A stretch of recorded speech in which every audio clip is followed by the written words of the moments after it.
You're listening to The Voice of Russia in London. This is Telling It Like It Is, an irreverent look at the week's news with Alexander Nekrasov, a London-based commentator and former Russian government advisor. Welcome to the first edition of Telling It Like It Is, a program that looks at some of the week's events in a slightly different way from that of the rest of the media. This week Egypt was in the news for all the wrong reasons, obviously, with tension between the supporters of the deposed President Mohamed Morsi continuing to defy the army that has taken power in the country, promising to hold new elections and fast-track a new constitution. The White House has told the world that it still can't make up its mind whether it was a coup or a temporary glitch on the road to democracy. Meanwhile, everyone around the world is saying that they are concerned with the situation in Egypt, but no one is offering any solutions. So what should be done? With me in the studio today to discuss what is happening in Egypt and beyond is Christopher Lee, distinguished broadcaster, journalist, writer and dramatist.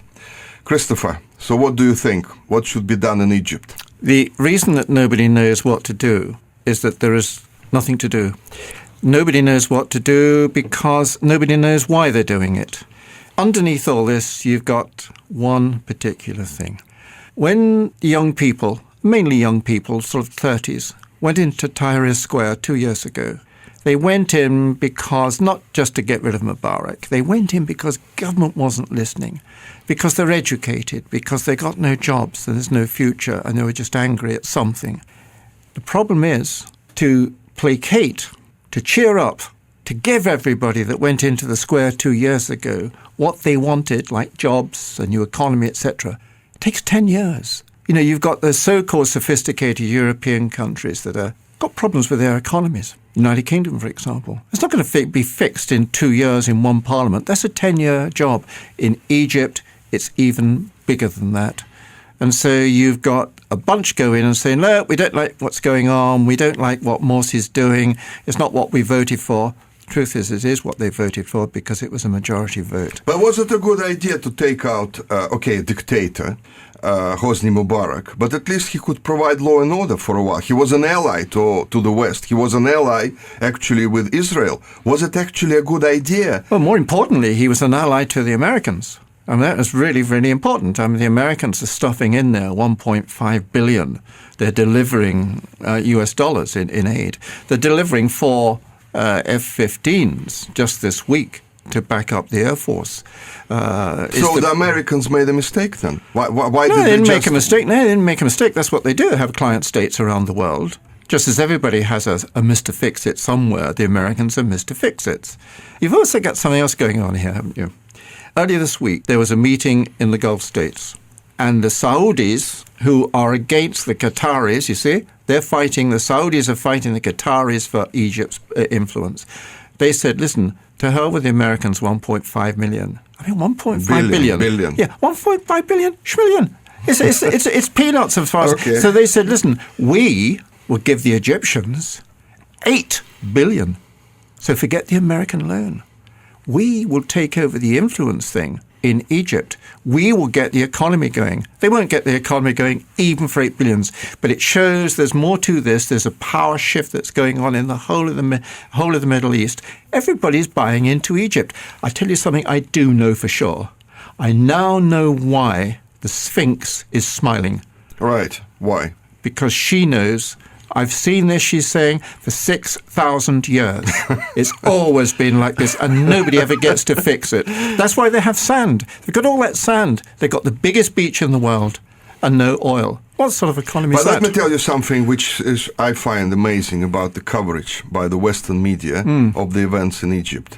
They're actually on the side of the Muslim Brotherhood at the moment, technically speaking, saying how could it have happened that the military took over a democratic process and kicked out Morsi and arrested the Brotherhood and so on. Isn't it a bit weird that these guys are actually on the side of the Muslim Brotherhood when it was screwing up the country, to be honest? Yeah, I don't think they are on the side of the Muslim Brotherhood. I think they are smart enough to see that the so-called protesters, in fact, that's not the whole of Egypt. You go somewhere like Alexandria. Alexandria, sort of liberal, very much a liberal city on the Mediterranean, brilliant place to be. Suddenly, Alexandria is getting to be a hardline place, a tough place. And they see that what's happening is a complete change in Egypt anyway. And so I don't think that they're on the side of the Muslim Brotherhood. What they're doing is going back to the basic thing. If you live in a so-called Western democracy, God help us, but if you do live in a Western democracy and believe in its purity, you say, but these people voted. They voted. It was a majority vote. We ought to see it through. And you see, you have this mindlessness in the West sometimes that you think you can transfer your ideas of democracy to anybody that you think you can. And this is not happening in Egypt. Egypt, people are still hacked off. They're still completely pissed off with the world. And they're also pissed off with Egypt and the authority and government. And now they're going to get really annoyed about the army very soon because the army can't fix it anyway. Come back in 10 years and see if anybody's in Tahrir Square. I'll tell you something. I think the army did the right thing. I actually believe that sometimes a military coup is needed.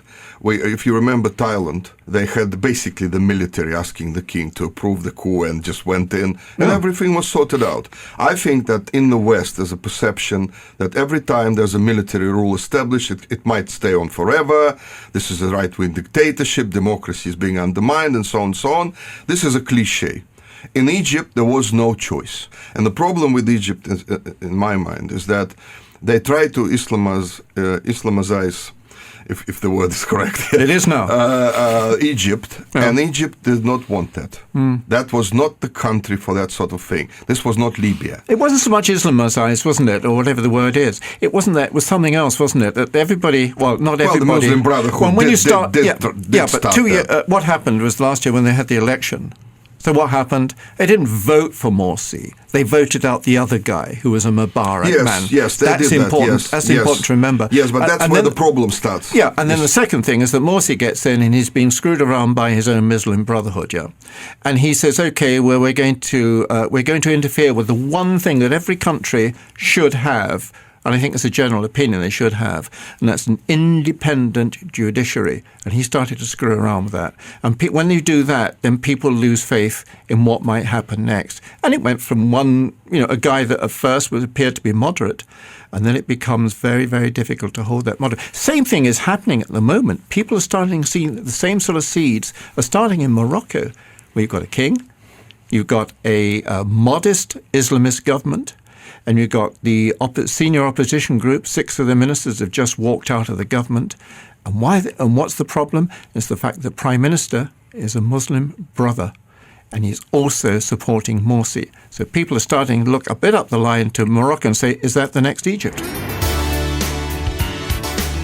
You're listening to Telling It Like It Is with Alexander Nekrasov on the Voice of Russia in London. So we move to Syria now, and the Russians have announced that they've done their own testing of those samples of the nerve agent that was used in Aleppo and other places.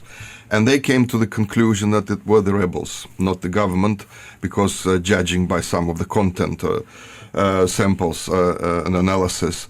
So what do we have here? We have the rebels crossing the line then, according to America. So on that basis, what do we do? Do we disarm them? Do we tell them to go away? Do we attack them? Do we arm Assad? So what do we do now? You let them fight it out. You stand back and you say, okay, if this spills over, let's say with Hezbollah as it is in Iran, but if it spills over, there's only one country that matters in the Middle East ever at all, and that is Israel. Israel is worried about it. Yeah, of course. Obviously. So if Israel wants to do something about it as a Western proxy, just let it do it. But in the meantime, why not let Bashar al-Assad's group and the rebels just completely fight it out? They have almost destroyed that most beautiful country anyway. And when you come to the chemical weapons, you start to think to yourself, now, why would anybody be coming out with a lot of information about the chemical weapons at the moment?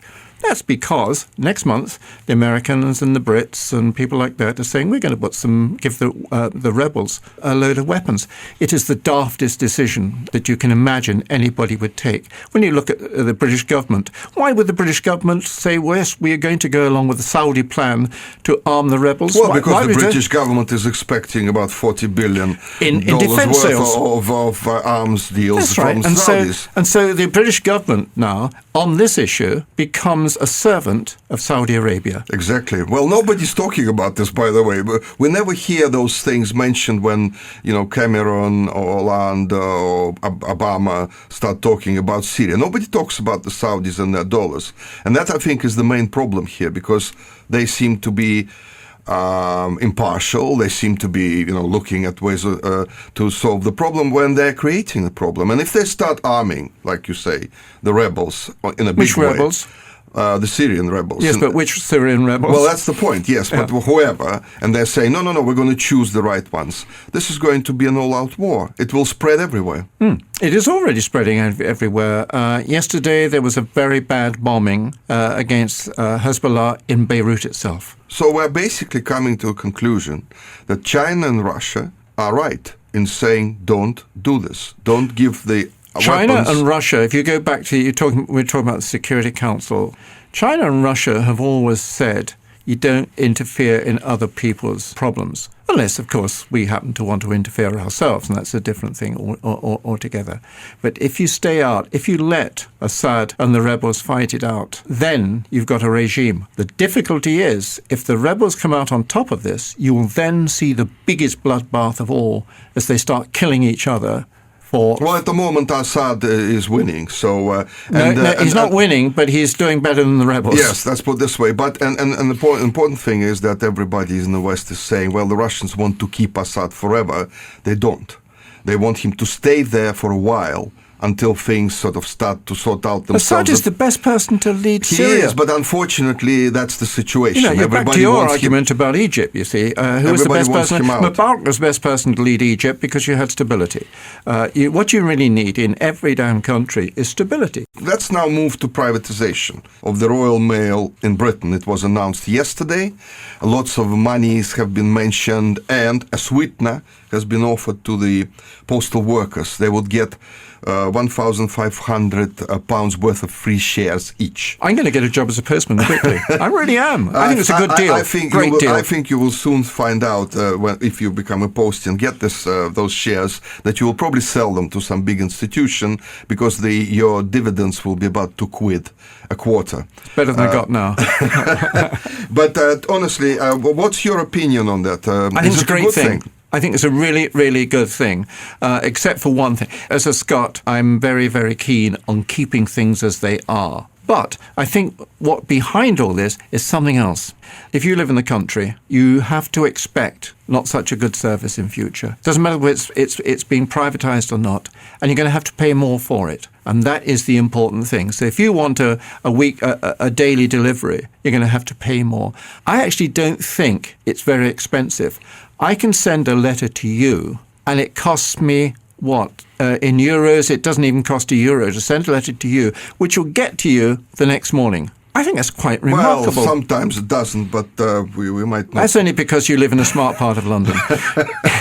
But let me tell you something, what happens with privatization, and it's a problem for all nations. It's not just Britain. The problem is that usually the taxpayer and the consumer pay in the end. First of all, the big institutions will be the shareholders. They will be pushing for dividends, as they always do. And because of that, they will have to cut costs. Well, they will cut services, labor force, and so on and so on. And as I said already, these free shares, they will disappear, and they will be owned by the big institutions, because these guys will realize suddenly, no, nothing is coming, really. There's no big profit out of it. It happened with all the other companies, Centrica and so on. And the problem is that quality always suffers. And if you look at the water companies and British Gas and so on, it's the same pattern. They take over. For a while, they keep the prices down, not to upset anybody. And then in a couple of years, they start to go up. Quality goes down. Nobody can do anything about it. Why do you think with the Royal Mail it will be any different? Because they've got limits of what they can do. But I don't think it's going to be different in once. I think we've got to start paying for a service if we want it. And we've had it so cheap. It's been dead cheap, the Royal Mail deliveries of letters. And it's the individual. Forget the big companies. Parcel Force, for example, is still extraordinarily cheap to use. And I think that people have got to start paying a lot more if they want the same service. And that applies to almost anything you do. Christopher, people don't really trust privatization. they think it's a way for politicians and their friends to make a lot of money. And unfortunately, on many occasions, they are right. And I remember Margaret Thatcher and her privatization. One of the reasons why she's probably most despised here in Britain is for that privatization that went wrong, completely wrong. And I knew her personally, and we spoke about that. She thought, actually, that it was brilliant. It wasn't. What I'm saying here, that the post office, the postal service, is very important to everyone. You see, that is one of those services that should not be touched by the private sector at all. I tell you what, I sat on a government inquiry board looking at the privatization, the benefits of privatization, which included the postal service. Now, this was 5 years ago. One of the things was put up, and it was very difficult to argue against, and that is, they said in 10 years' time, in fact it's come earlier, the majority of people who wrote letters would now write emails. Well, there are still packages to send, and it's the parcel force which is the one which there's a lot of money to be made out of. The letter service, there's no money to be made out of. So if you want to continue it, just charge more. And those people who want to use it, they will actually pay for it. Mostly businesses, by the way, now they'll pay for it. And what do they do by paying for it? They put it as taxable allowance. The fact that they're paying for it. And who makes the money out of it? The lawyers and accountants. Who makes the money out of Egypt, well, the lawyers Syria, always make and everybody, money. lawyers and accountants. Okay, all right. So we move from one royal to another. We have the royal baby coming up. And sort of lots of excitement. Could be this week. Could be actually tomorrow or the day after, whatever. But the baby will decide. But the point is that everybody's guessing, is it a boy or a girl? And of course, it's all to do with the changing. Do you know how we'll find out? The first news of it? Well, the Queen will tell us. No. I reckon there is the nurses in the hospital have hidden their BlackBerries, iPhones, etc., in cupboards because they've all been told no telephones. Right? They've hidden them in blankets and things, and the first thing will happen is that you'll get onto a radio station and an excited nurse will have tweeted or anything. It'll say, it's a boy or it's a girl well, or whatever. Let's hope that doesn't happen. But that's how it happens nowadays. Because Grandma Liz would be upset by that. But on the other hand, of course, you know that the people who like change and the feminists and so on, they would like to see a girl born because she will become queen. We've got a queen. No, I mean we've had because two of queens. the new succession laws and so on. And I think it's going to be a boy. And he'll probably be called Michael in honor of Middleton's father. You can't call him I'm just Michael. joking here, of course. I tell you what's interesting. It's an interesting point. Just suppose they called the boy Michael. When that boy becomes king, and I don't think he will ever become king, by the way, that's what queen. Many people say, yes. No, by the time the succession comes for that child, it's going to be 50, 60 years from now. Can you imagine the British are still going to have a monarch in 50 or 60 years' time? I doubt it, But yes. the point is, if he's Michael, when he becomes king, he can choose whatever name he likes. Like the Queen's father, his name was David. He didn't come as King David, though. He chose to be George VI. Oh, sure. They choose all their names as they want. And but the interesting thing is that everybody's saying here in Britain that it's going to be a sort of a proper childbearing and sort of family affair, that they're down-to-earth people. They want to be a regular couple and so on. He's going to be there at the birth. He's going to hold her hand, or she's going to hold her hand. And the joke is that Ma Middleton will stay at the door so that he doesn't run away and so on. But do you think it's a good thing that it's all ordinary, sort of... there's no mystery. There's nothing anymore. No, They're just I don't. a couple of people going into the hospital. Do you know, when they got married, he was saying the night before, we want this to be a people's wedding. You're listening to Telling It Like It Is with Alexander Nekrasov and his guest, the writer and broadcaster Christopher Lee, on The Voice of Russia in London. Now, the people don't want a people's wedding. The people Exactly. actually have people. They've got hundreds of people's weddings. They already had a people's princess. Come on, and look how it ended. Yeah, but they've got loads of people's weddings. And what they want is royalty. They love up there mentally sort of fingering the gold lame of privilege. They like their royalty. Do you know the most popular person at the moment in the world, the biggest brand image, is the Queen?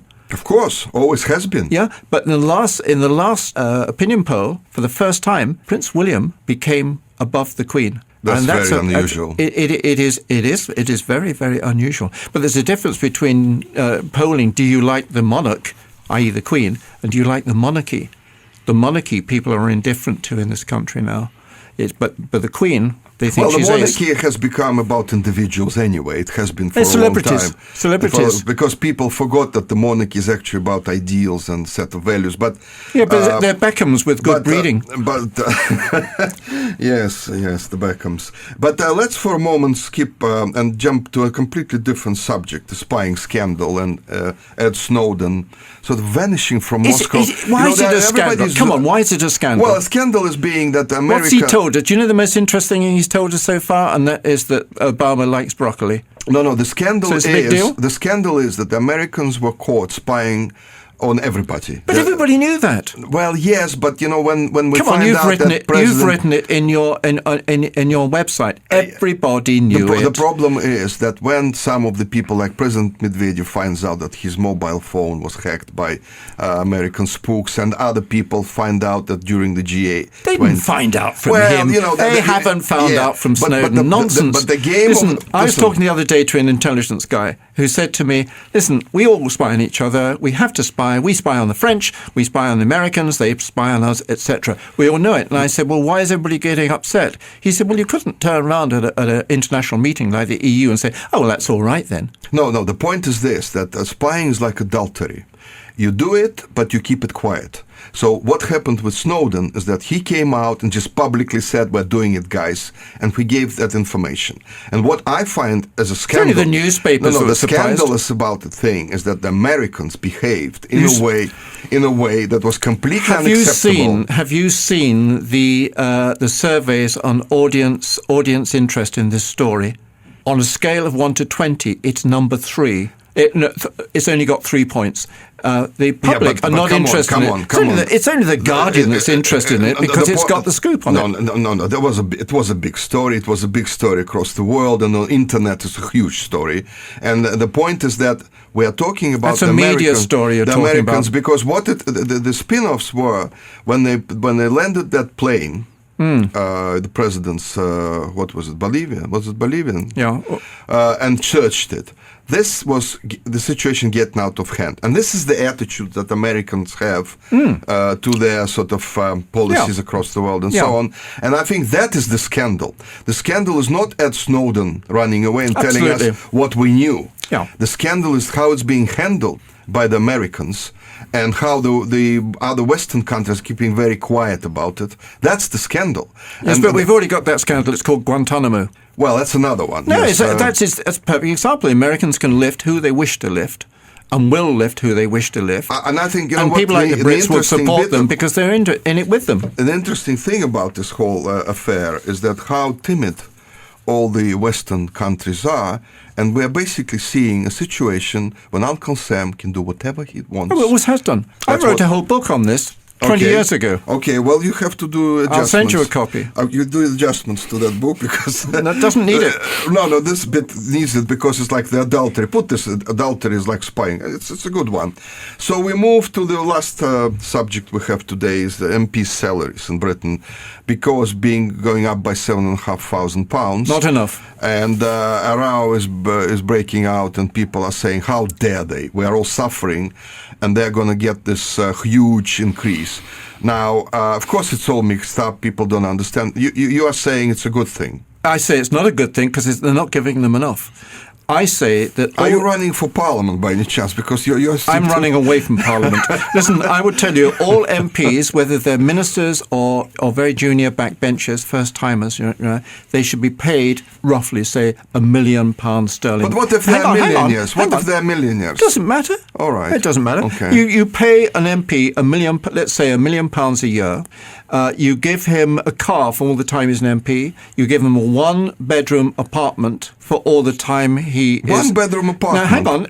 A London one-bedroom apartment. What he has is constituencies up to him. You get no expenses at all. But they only go into politics to fiddle expenses. That's the big money owner. Come on. That's not why they go into politics. It's all about ego, vanity, etc. Yes. Yeah, ego, vanity, and then when they get in, they say, right, we can put our hand in the pot. I'll tell you something, Christopher. The thing that people are saying is that it's all about bad and good corruption. And bad corruption now, they say, is then when MPs are getting all those backhanders, but are still doing nothing, for them. Because things were previously in the past, you could get things moving. Now they just take the money and do nothing. So that's the joke, basically. But on the whole, it's probably correct that they get paid properly, because otherwise they start searching for other incomes, and that's why we have all those problems. But it's the point is, I think you ought to also give all the MPs, all the male MPs, the same suit, shirt and tie, and like a uniform, and all the women MPs the same skirt, top, etc. And then you know who they are. But what you're missing, because we don't trust them now. You're missing the big point. The big point is this: who goes into politics? People who can't find a job in other areas. That's the main problem, because these are not the greatest of greatest businessmen or lawyers or whatever. They used to be. Well, not in the past 20 years. We usually see failed lawyers mostly going into politics to make some money. Yeah, in the great days, the British Parliament, what you got were MPs who Parliament started at 4:00 in the afternoon. And so they came from the law courts, from the boardrooms, etc. They had a lot of experience, and you didn't have the corruption, you didn't have the sleazebags that you have now. These were people who said, and also we want to help run the country. It's time to launch the seriously corrupt party in Britain. No, listen, there were three talk about corruption. Hang on, it will win everything. There were three MPs in my family. Two of them were cabinet ministers. They didn't go into politics to earn money. They were too damn rich. They didn't need any more. Well, they were bored with money, so they went there. No, they weren't bored with money at all, but they thought they wanted to do something. So that's what's missing. You say they deserve £1 million a year. I didn't say they deserve it. I said that is the best way to organise them. That you give them $1 million, they've got enough. I say the moment they get elected, they should be investigated at once. Why they wanted to become MPs. You investigate them before they're elected. Well, that's and I think better, also you should have a confirmation system, as you do in America. I mean, really, the best thing to do is have the Republican system in America here, because on the scale of the United Kingdom, a Senate and a Congress would really work. Now, we're running out of time. Now, the last question is, Andy Murray, he's won the Wimbledon, if you missed it. Do you think he should be knighted? Of course he should be knighted. Of course. All British athletes who win anything should be knighted. The knighting system is absolute rubbish, whereas at one time it used to be quite a special thing. And the other thing is very, very true. There are so many knights around now. So many knighthoods. Yeah, you don't have those round tables anymore. So many people in now. the House of Lords, who can barely speak, never mind do anything. And one thing that's missing, at one time, if you got a title, like one of my family, you knew that you ring up a restaurant, and it was Lord Leah Fareham here. You got a best seat in the restaurant. Now everybody at the restaurant is a lord or lady. Disgraceful. But I still say, they can't all play tennis, mind you. Don't give knighthoods to sportsmen and actors. Well, we've run out of time now, so it was Telling It Like It Is, and we've had Christopher Lee and Alexander Nekrasov on the push button system. Thank you for listening.